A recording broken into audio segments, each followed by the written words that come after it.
What is going on YouTube? UFC Fight Night Abu Dhabi just took place, and I'm gonna go through the entire card, starting with the early prelims, ending with the bad main event, and give you the reaction and breakdown of each fight on this card.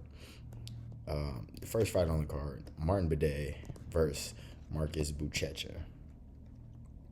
Um, I, I I didn't. I should have given my in-depth review when I ran through who I thought was gonna win. So I can't really say like, oh, I told y'all so, but I told you.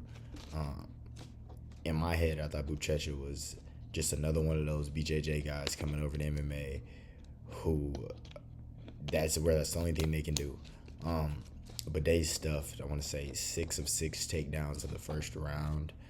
And there were tweets on the screen. Like he was clearly outlanding Buchecha the entire first round. He even rocked him and had him stumbling against the cage in the first round. And then starting the second round, there were tweets saying that, oh no, starting the third round, there were tweets saying Buchecha was up 2-0, stupidest shit in the world. Round two, Buchecha gets his takedown. He's starting to land his strikes better. Martin Bidet is still Martin Bidet. He's fucking ass. But I mean, he was getting all his takedowns stuffed. He was hitting them clean, wobbled them in the first. Um, like I said, Buchecha gets his takedown in the second. He actually drives through and gets his takedown. He was looking very amateur-y with his single leg attempts. Um, he gets it and lands busy punches. Doesn't get any submission. Doesn't get any real sub attempts off. And then in the second round, Bidet switches the position, and with a minute left, third round, Bidet took over, stuffed all his takedowns, clearly landed the better shots. It was the most clear round of the fight. Yeah, so much for your heavyweight prospect. Moving on, Muhammad Yahya, the hometown kid, versus Steven Nugent, as I'm gonna say. I don't know how to pronounce his name. Um, yeah, Nugent destroyed Yahya.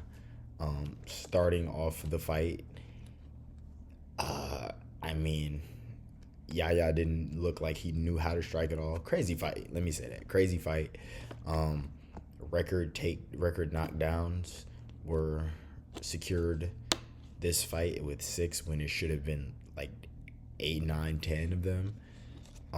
But like I said, Yahya didn't look like he knew how to strike. He was winging punches. He was throwing kicks naked. Um, yeah, I mean, even Nugent didn't look too good in his combinations, especially in the first round. He looked very women's MMA. The way he was throwing them, they were still landing, but just the way he was throwing them, you know. I mean, Yaya's just ass will probably get cut. He got dropped 5 times in round one, 5 or 6. They counted one as a slip. He got dropped 6 times in round one. I don't know how. I don't know how. I don't know how Jason Herzog let the fight go on. Um, Second round starts. Yaya knocks down Nugent. He pops right back up though, and then just keeps on putting the hurt on him. I don't know how round one wasn't a 10-8. The judges scored it 10-8, 10-9 when it should have been 10-7, 10-8. Like it was. I don't get it. I don't get it. They'll give out 10-8, 10-8 to Hamza Chimaev for having Kamaru Usman's back for a round and doing no damage outside of an RNC attempt, but that's the same round as what Nugent had against Yaya. I don't know. Um, yeah, he drops Nugent in the second round. Nugent comes back, knocks him down three more times. Herzog could have stepped in. You know, Jared Cannonier was wincing in his shitty middleweight ranking grave because of the fucking stoppage that he had on him last year. But yeah, round ends and then the doctor is forced to stop it immediately because Yaya's eye is a bulge and he can't see. I don't know if I can show that on YouTube, otherwise I would. But good performance from Nugent, made history, and they got a performance bonus. Moving on, I'm not gonna talk about this long. Ibo Aslan's a bitch. 100% finishing rate. goes to train in Dagestan and has the worst fight.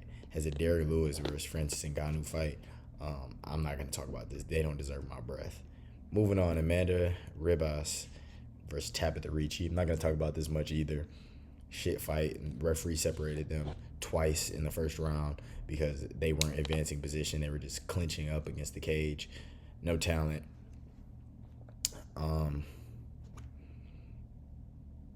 Yeah, and then Ribas quit to an elbow and then some shots up against the cage. Moving on to a real fight.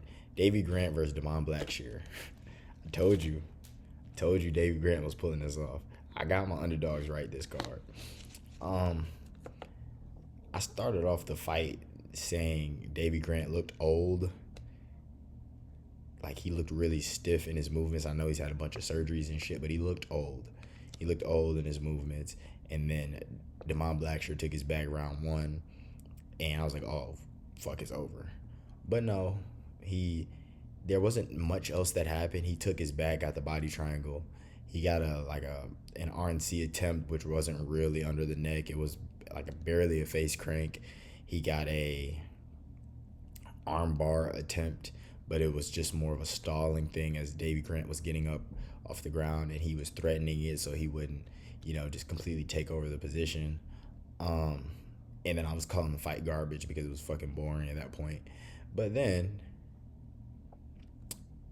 Davey Grant took over. Vintage Davey Grant took over the fight. He turned Damon Blackshear into a punching bag. Blackshear couldn't really do much. He was landing good combos. He had money straight body shots, which I started to think weren't going to work because they kept recycling the same movements, but in different beats. He was throwing straight body shots. Like, it was weird. It was very weird. Everything, he was mixing it up, but he was doing the same thing while he was mixing it up.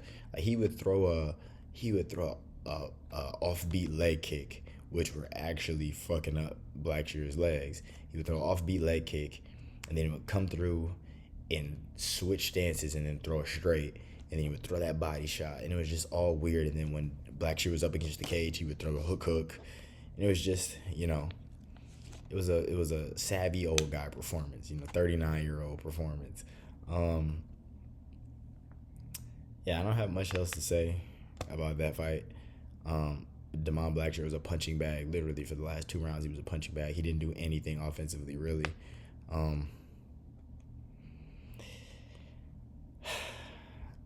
Yeah, Davey Grant, 39-year-old Davey Grant, just completely schools another prospect. Moving on. My boy Muslim Salikov versus Carlos Leal, the steroid cheat. Before this fight started, I ran into the room that my guys was in. I was like, Muslim about to knock this nigga out. I'm telling you.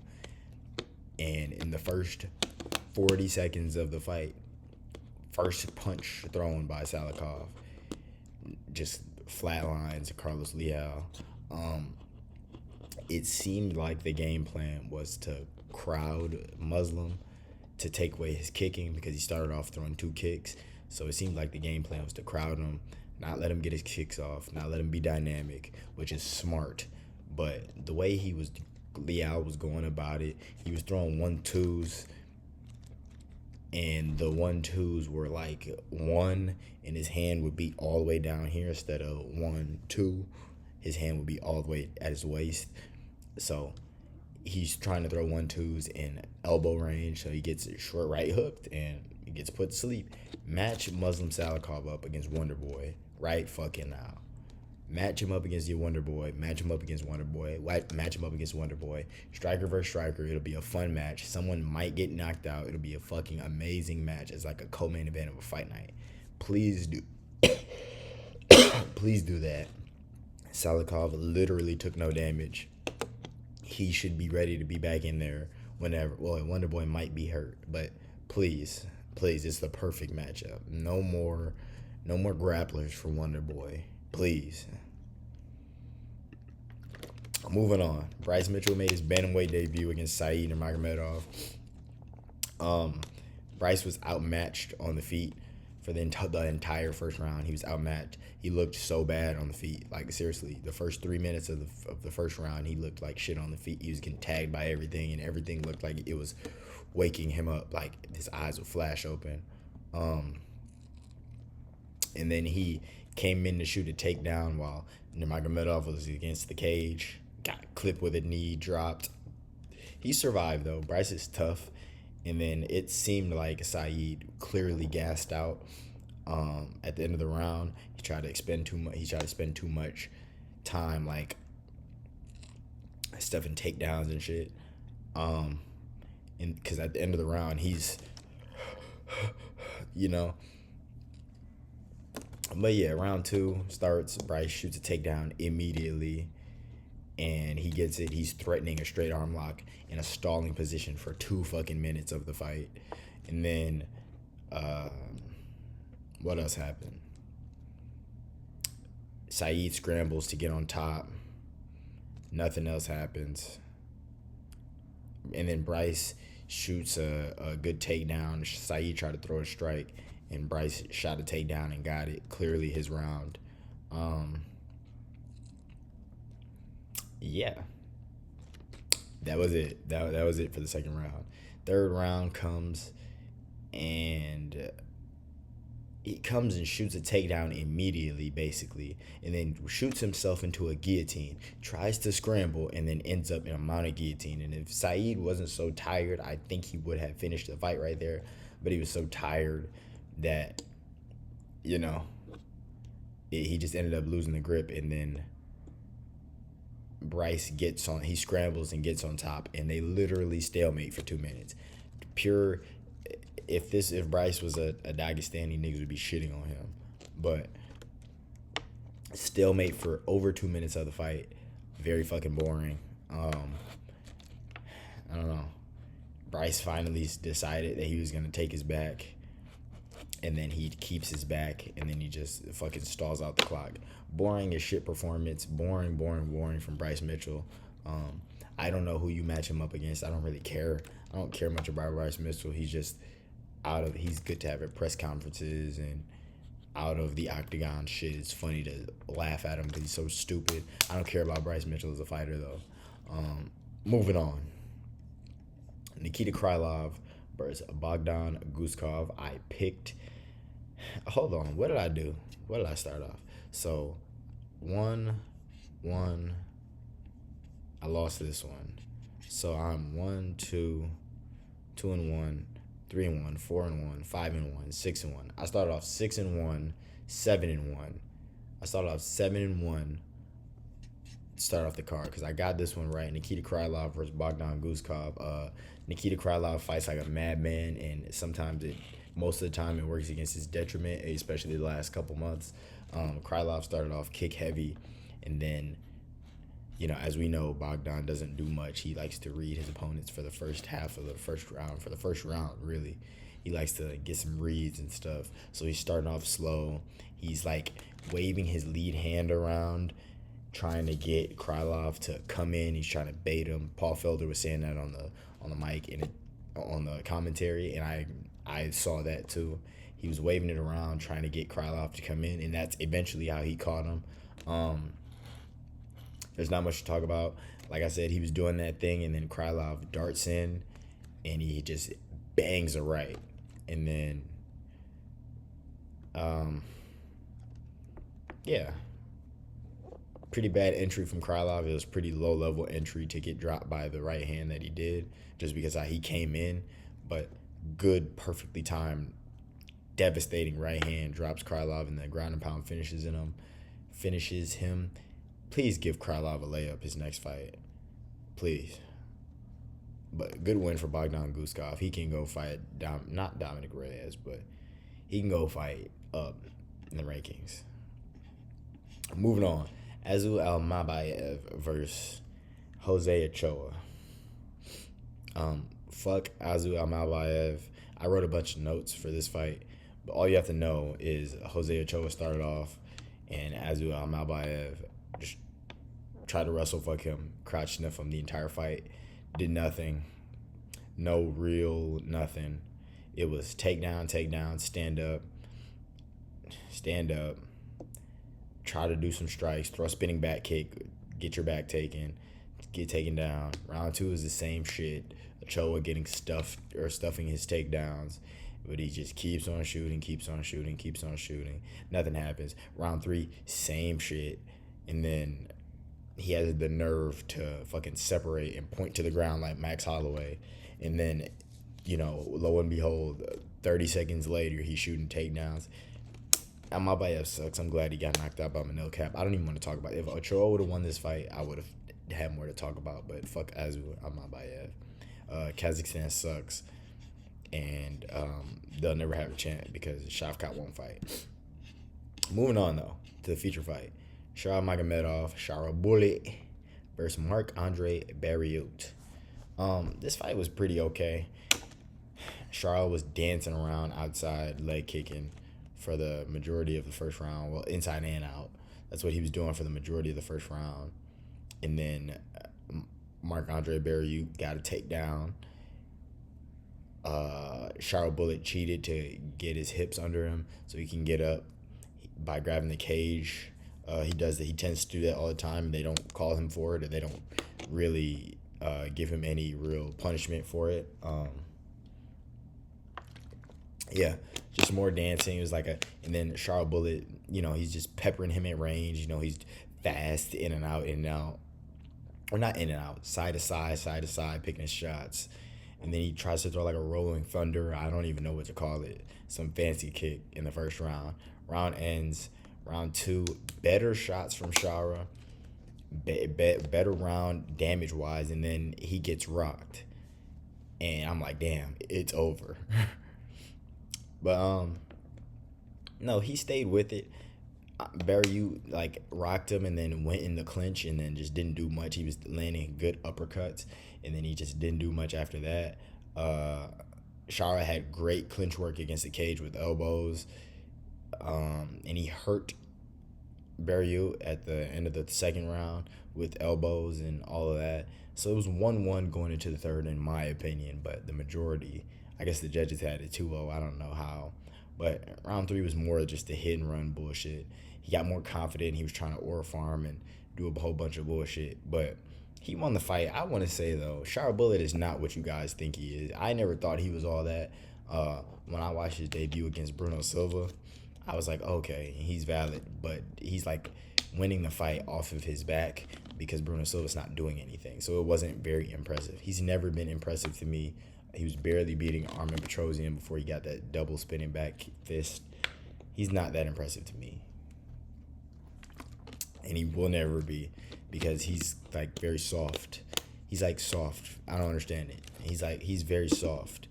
He's easily controllable, I want to say. But moving on, though, to the co-main event, which should have been 5 rounds. This was probably my favorite fight on the card. Peter Yan versus Marcus McGee. Who doesn't love Peter Yan? Let's just say that. Both started off super stiff, though. Peter had his high and tight guard, but he just looked stiff, and it was very odd to see in the first 2 minutes of the fight. But then they started trading in the pocket with uppercuts and hooks, and it was just very fun first round. Marcus McGee did good with straight lefts down the pipe. Some of them were touching the guard, though. Marcus McGee won the first round, but some of his strikes were hitting the guard of Peter Yan. Peter Yan will have his guard like this, and then you'll hear the impact, and you'll think, oh, okay, great, straight right, straight left. Sometimes it would be actually landing, sometimes it would be hitting the guard. But, Yan's combos were good. And then I said it looked like Yan hurt his leg in the last 30 seconds because he did a jelly leg step and started getting more flat-footed. So I thought he was injured, but I'm glad he wasn't. Yeah.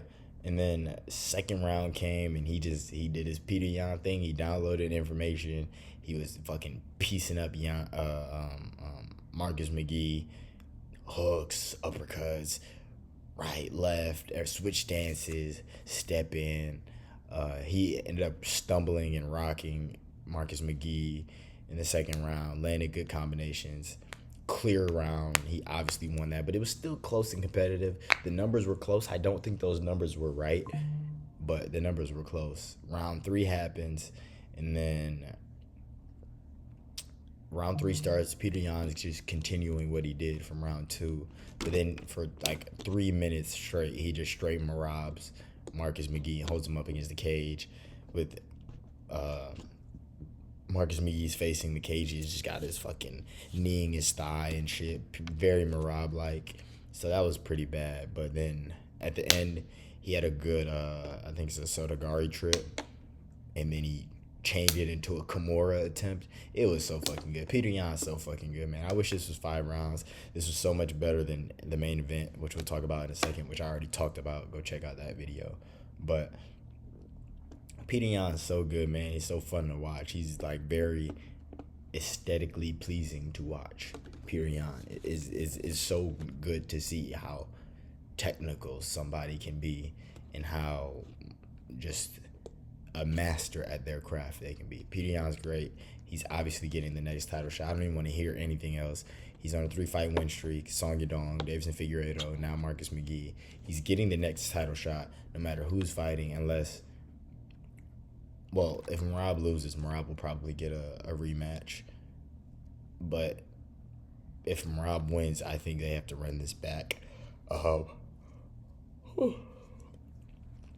Yeah, great fight for Marcus McGee, though. I've been talking about Peter Yan. Marcus McGee showed levels. Marcus McGee, like I talked about in my last video, there are levels to bantamweight. Marcus McGee showed that he's on like that 3rd tier level. There's Merab. Like I said, there's Merab up here. Then down a little bit, or then down, there's Umar, Sean O'Malley, Peter Yan, Corey Sandhagen, and that's it. And then you have the tier below them, where there's like the Figgy, Cejudo. Marcus McGee is right there. Marcus McGee is really good. Yeah, good performance overall from both. Last round's kind of anticlimactic, but good combinations in the pocket, good boxing, good chins on both guys. They were eating some shots. And yeah, good fight overall. Moving on to the main event, which I already talked about in a video that's posted already. Yeah, man. Bobby lost. He did lose. I had him losing. I didn't think it was a robbery. I'm just more disappointed because he can be so much better than what I just watched. Like, I didn't start recording right away because I had to sit and think about what the fuck I just watched, because it was kind of shit. But he could have done way better than what he did. I wish he would mix up more of his combination. Like, he would actually throw combinations, like not just the hands low jab coming up from your hips, your hands low jab hook, lead hook come in. Like, I wish like he, hands low, so you can get your punches from up here. You can get your punches going. But he never did. He never does that. He never did that this fight, actually. He's done that before, but he's never done that. He seemed like he didn't want to kick because he didn't want to get taken down. But I don't know. RDR is physically imposing. He is. He's fucking 6'4", probably weighing in 220, 225 on fight day. Big fucker. And he's tough. He's very tough. It'll be very tough to put away. If we go look at the middleweight rankings, I don't know who Robert Whittaker fights. I don't. I genuinely don't. He has a fight booked. He has to fight below him. He has a fight booked. They're fighting each other. Brendan Allen, he's fought Paulo Costa. He's fought Marvin Vettori. Rainer de Ritter's going to take his spot at 5. He's not fighting Abis. So Brendan Allen, that'd be good for him so he can get a free win, because Brendan Allen is a free win. And then he can be in like a feature fight of a pay-per-view in fucking December or January or something. But damn, Bobby. And then Rainer de Ritter should be looking to fight. Sean Strickland's suspended. He fucking moron. He's suspended. They're fighting. So it leaves Izzy. Izzy should be looking to get this fight. Rainer de Ritter, like I said, he's tough. He's gritty. He's this and that. The guy is beatable. He is very beatable. I don't know. He's very beatable. He's tough. He had the same game plan. I wonder what his game plan would be against a fighter that's not giving up that much physicality against him. You know, Izzy's not physically imposing, but Izzy's big. Izzy's pretty big. Izzy's 6'4", probably weighing in on fight day at 210, 215. He's a big fucker. So I don't think his game plan of running in and kneeing is gonna be as prominent as it was against someone like Rob. And I don't think Izzy's boxing defense is already pretty trash, but I don't think Izzy's gonna be worried about strikes from Rainer to Ritter. You know, the thing about Izzy is getting taken down and then submitted, and then the thing about Izzy is he's got decent cardio. I would like to see Izzy fight Rainer to Ritter, because then he can beat RDR, so I can start to kind of like Izzy, because I fucking hate him. And then if RDR wins, he can go fight Dricus, who will beat Hamza, and then you have the weirdest fight of all time. But yeah, that was the card, decent card. Started off pretty. We started off okay. No, we started off pretty shit, actually. Then there was this, very, very fun to watch. Then there was this dog shit, followed by dog shit, followed by mid, followed by this, which was a great high, followed by this, which was dog shit, followed by this, which was a high, followed by dog shit, followed by, I don't know how this got fight of the night. Well, I do, but because it went to decision, but I would have given this fight of the night. But followed by, fun fight, followed by fun fight for 2 rounds, followed by pretty weird main event. So weird card, like a 5 out of 10. Weird card. Looking forward to 319, I guess, with Aaron Murphy co-maining a main event of a pay-per-view against a guy who's never fought in the UFC. But that's not the point. I'm mad as fuck Bobby lost. So fuck you and have a shit night.